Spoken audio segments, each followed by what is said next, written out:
political in any way whatsoever, but since the Scottish National Party took over, our economy has started growing faster compared to the rest of the UK, which is very interesting. So basically, we'll look at the speed of growth of economies that are small countries in Europe, etc.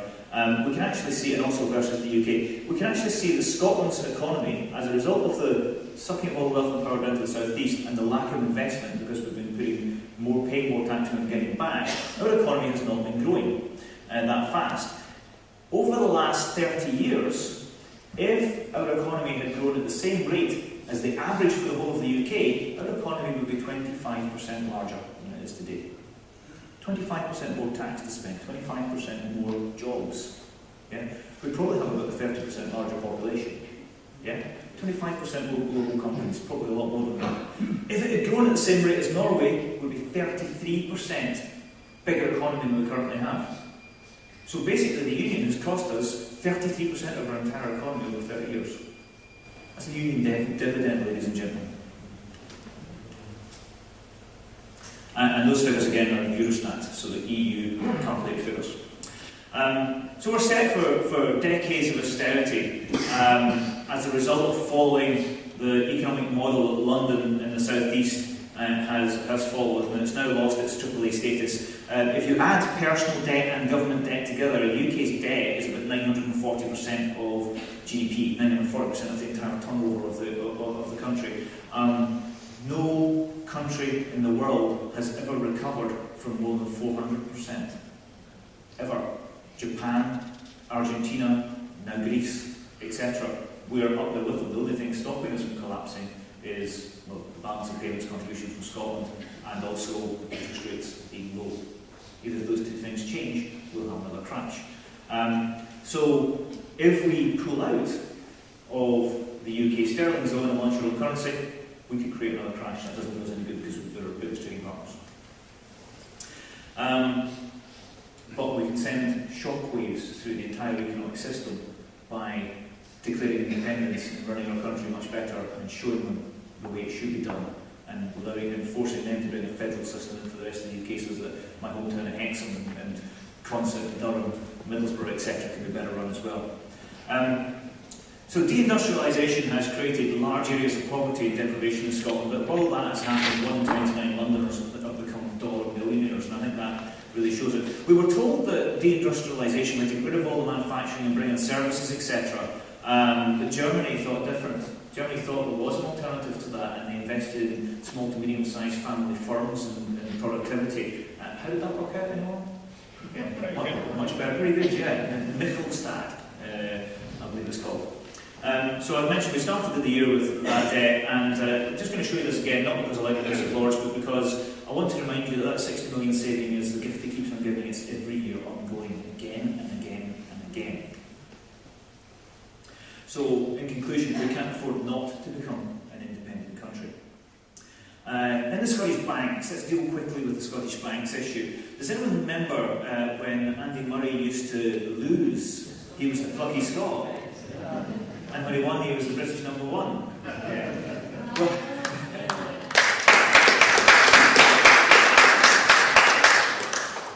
Well, it's done that jump forward, hasn't it? Oh, here we go. So basically, when he was when he lost, he was Scottish, and then he was British when he won. Now he's got Wimbledon, and he's going to be British all the time. Let's face it.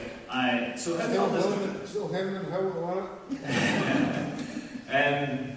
So how come the banks only became Scottish when they failed? And also, you couldn't afford to bail out the Scottish banks. Let's knock that on the head. Let's talk about the Royal Bank of Scotland as a case study. The Royal Bank of Scotland, 85% of the Royal Bank of Scotland's operations are in England. You'll see why this is important. Which meant that their investment banking division, which sank the whole company, was based in London. So 80% of all the losses from the organisation came from the London-based operations. They were, of course, 100% regulated from London by Alistair Darling and Gordon Brown, and interest rates were set by the Bank of England in London.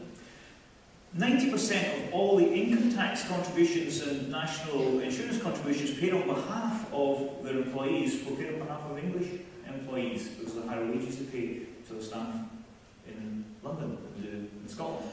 So basically, all of this tax was actually flowing into the Treasury from a Scottish headquartered business, but it was flowing south. And in fact, in the 10 years leading up to it, to the crash, they paid 16,000 million in corporation tax. In 1 year, the single largest corporation tax bill ever paid by a company in the world never was paid. And corporation tax was never shown in Scottish accounts because it's considered to be an English Treasury, or sorry, British Treasury tax and not local. So they paid 16 billion in corporation tax, which was not Scottish.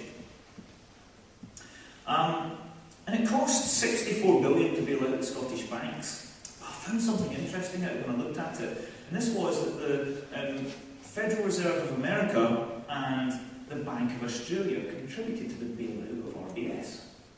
Now, £64 billion was a lot of money that we put in there to actually own and convert to shares, etc. Would anyone like to hazard a guess as to how much the Federal Reserve of America, for instance, put into the RBS? No. 64 billion. Maybe 10 billion or 20 billion? More? Okay. US Federal Reserve made emergency loans to the Royal Bank of Scotland of £285 billion. Ladies and gentlemen, who bailed out? Who bailed out? Sorry, I've just noticed somebody who knows more about economics than I do. I'm starting thinking, oh my god, I'm going to get a question. Ladies and gentlemen, who bailed out the Royal Bank of Scotland? And also HBOS as well. But look at that, Barclays, who in the British news, with BBC, we were told Barclays Bank was too well run to fail, or to need a bailout, I should say, took £552 billion from the US Federal Reserve. So it was structured differently. They've all mostly got all that money back. No, we haven't got our money back at all. That's quite interesting, isn't it? And also there's lots of other examples of Fortis and Dexia banks from equally bailed out by the Netherlands, France, and Belgium as well. And the reason for this is that where a bank is bailed out from, who pays for a bank to be bailed out, it's not actually where the postcode of the headquarters sits, it's where the contagion from the crash falls. Now, Barclays got that massive payout from America because Barclays was the world's largest dealer in American gilts, government gilts. If the Barclays goes under, then America goes under. It's damn sight cheaper to give them £500 billion than it is to pay back all that debt in one go. So basically, if we as an independent country had had the banks headquartered here and failed, we'd have paid the contagion to our economy. London would have still had to pay the contagion to theirs. In other words, we'd have still paid exactly the same amount as we actually did pay. It would have cost them hardly a penny more. A couple of hundred million at the absolute most, if we were an independent country. We could easily afford that if we'd had the 16 billion corporation tax that led up to it. Let's talk about my favourite topic, volatility. Oil is volatile. I'm not going to stand here and say that the oil price is not volatile, but I want to just say that it's volatile in a massively upwards direction because Brent crude oil prices increased by a factor of 10 over 10 years. Just look at that volatility in a significantly upwards direction. $10 per barrel to, if I remember right, I think it was $111 per barrel last year. Volatility, ladies and gentlemen, if you are on holiday in the Lebanon and the UK consulate says to everybody, let's use a warning that the situation is about to get volatile, volatility is bad, okay? If you are investing in the stock market, volatility means there's an opportunity to make a profit, yeah? It goes up and down, but oil has gone up in value.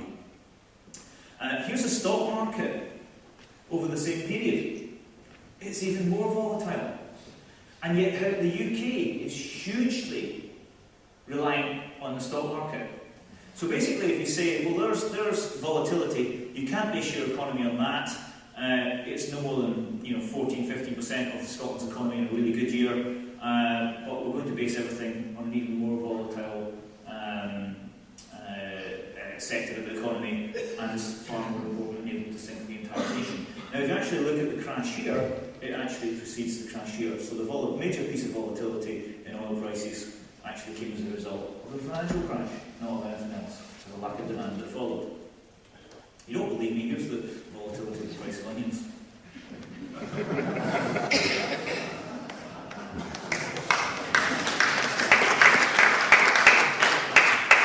Somewhere in the world there's someone driving a Rolls-Royce convertible calling himself the Onion King, right? And yet look how volatile onion prices are, especially compared to, they're not even volatile in the upward direction. Now, North Sea, I figured it out. I figured out the formula. If you actually look at, we were told that the 1970s there was 10 years of oil left, and in the 80s we were told there's another 10 years, and in the 90s we were told it might be 20 years. Now we've been told there's 40 to 60 years. Every 10 years it expands by 10 years. So basically, it's going up and up. I talked to the chairman of the UK, London-based, ironically, London-based organisation, the trade body UK Oil and Gas, and he told me that when a well in the North Sea is considered to be finished, it's still got between 40 and 60% of the entire oil left in it. We just don't have the technology to get it out. The leading country in the world at developing technology to get the last bit of oil out is us. And we're actually 40% of all the corporation tax paid from the oil industry to the Scottish government from Scottish-based companies is actually from their operations abroad, in marginal fields abroad. I think that's an absolutely fascinating thing to hear. So basically, there's lots of mileage yet in the North Sea, but not to, we can either choose to spend that money propping up London and the South East, or we can invest it in the next bonanza from the North Sea of tidal power, which is never going to stop and never going to run out. Unless there's an oil, unless there's another ice age, but then I don't think we'll really care. I love this from the Telegraph. The ultra-unionist paper is actually quite without any sense of irony. It says North Sea oil to give George Osborne 25 billion boost. Just at the same, published the same day, we were being told that we can't base our economy on a volatile oil. We don't have that 25 billion and take our chances. Thank you very much. Oil prices. In terms of what the Office of Budget Responsibility, which is constantly called neutral, constantly called independent, is not neutral. It's staffed by neoclassical London thinking economists. So yes, they're independent of the government, but they're not neutral. They're not free-thinking economists, in my view. They say that the price is going to go down to $98, but the OECD, which takes data from 28 richest nations in the world, you might see where I'm going to go here, actually says that the price in 2017 could go up to 158. You know, I'll take anything above 100 is enough to be a real strong jackpot for our country. In fact, 98 is pretty good as well.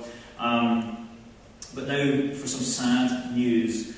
Colin and Chris Weir have just found out that the week after they won their world record jackpot, that the Unimillions jackpot was only 8 million.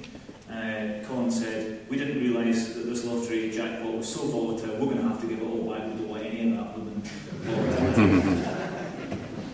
That might not be true.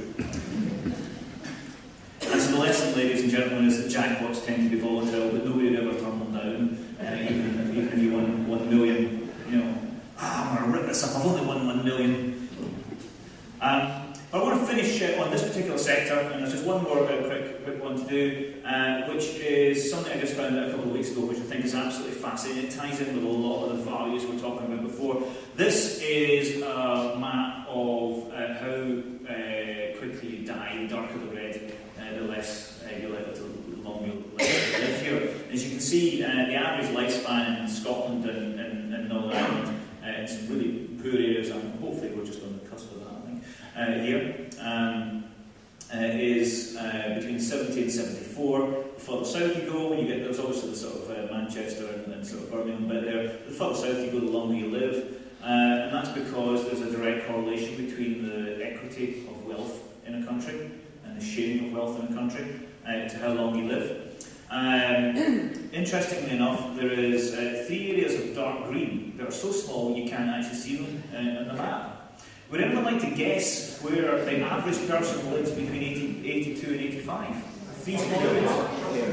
Sorry, Palace of Westminster. Westminster is indeed one of the areas where you're actually going to live to over 82 on average. Anyone else? Windsor. Windsor? No, unfortunately. Chelsea and Knightsbridge. New York, maybe. It's worse for males than it is for females, but it's just, being male, I'm kind of worried about this. Male life expectancy in Scotland is 75 versus